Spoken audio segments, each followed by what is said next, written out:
Today I have the Yeezy 700 Boost V2, the Tephra model. I don't know if that's how it's pronunciated. I think it's Tephra. It's a pretty cool shoe, so let's check it out. We have the box here. It says 700 and Boost on the sides. Super minimalistic. I like the design of the Yeezy boxes, the shoes that comes in, because they're pretty cool. So let me just put the box to the side. So now we have the shoe out of the box. I'm not even sure exactly how to explain this design, but you have the 3 stripes, which are reflective. You have a bunch of structures on the sole. You have a gum bottom sole with the Boost underneath. Encasing the Boost, it has a very thick sole around the Boost. So I don't know if that actually helps with the comfort compared to Ultra Boost, which only has a fairly small, thin sole on the bottom to protect it from the ground. A thick tongue, which also has a nice feeling. It has a lot of breathable design areas around the shoe, a lot of suede to give it a great design touch, and also different colors of the suede. You have a gray, like a darker gray and a lighter gray. It's got to give it some dimensions. It's a pretty cool shoe, and it obviously has the aesthetic of a dash shoe. And what I love about the shoe is the design might not necessarily seem appealing because of it being a dash shoe, but because of it being so famous now, that design language, I think this works very well within your collection because it's so classic and neutral. You can literally wear this shoe with everything. Like an all black shoe sometimes can be a bit too intense.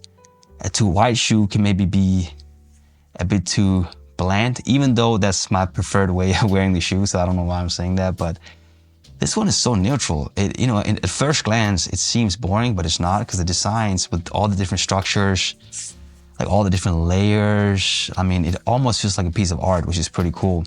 And obviously the comfortability with the Boost on the bottom is just incredible.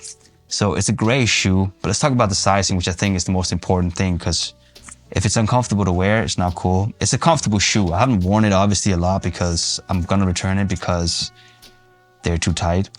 But you can definitely tell it's comfortable, and this will be comfortable. Like Yeezys are known to be comfortable shoes because of the Boost and all the padding and the soles and all that. So if you talk about the sizing, I would say it's true to size. But with that said, I do feel like it's on the narrower side, and that seems to be the general consensus with all the Yeezys. If we compare this to the Yeezy 500, which I have right here in a gray suede or graphite, I think it's called graphite or something like that. Or was that the previous model? But this one is narrow. I said go up half a size. Honestly, I would probably go up a full size as a minimum. So if you're US 13, go up to US 14 in Adidas.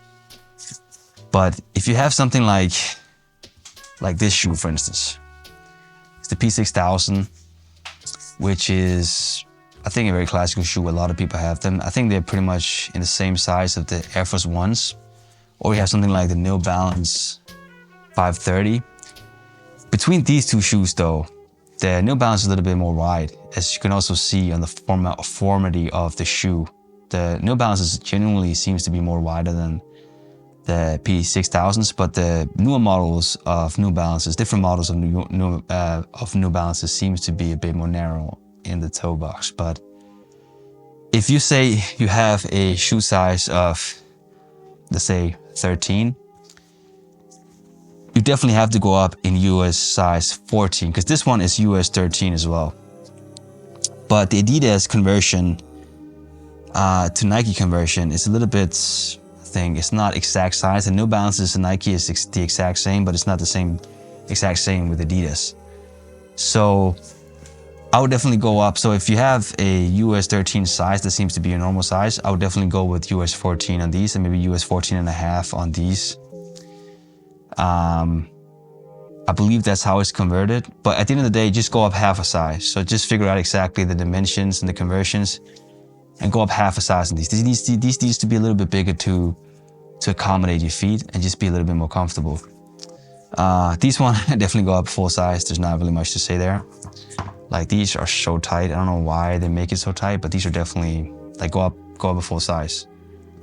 Other than that, if you have any questions, let me know in the comments. It's a pretty cool shoe. It's an incredible shoe, honestly. And yeah, the comfortability, I think one of the most important aspects of a shoe is how comfortable it is.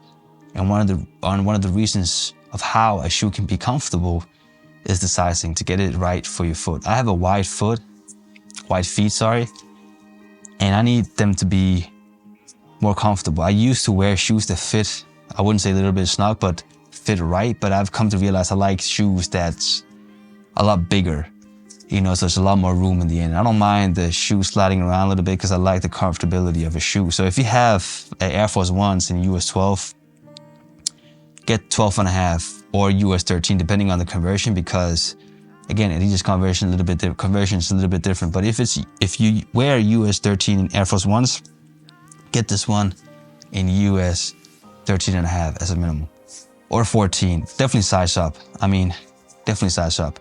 That's definitely recommended for me. And it might be a little bit loose if you like the snug fit, because these are definitely more true to size than the Yeezy 500s, but still, size up for sure.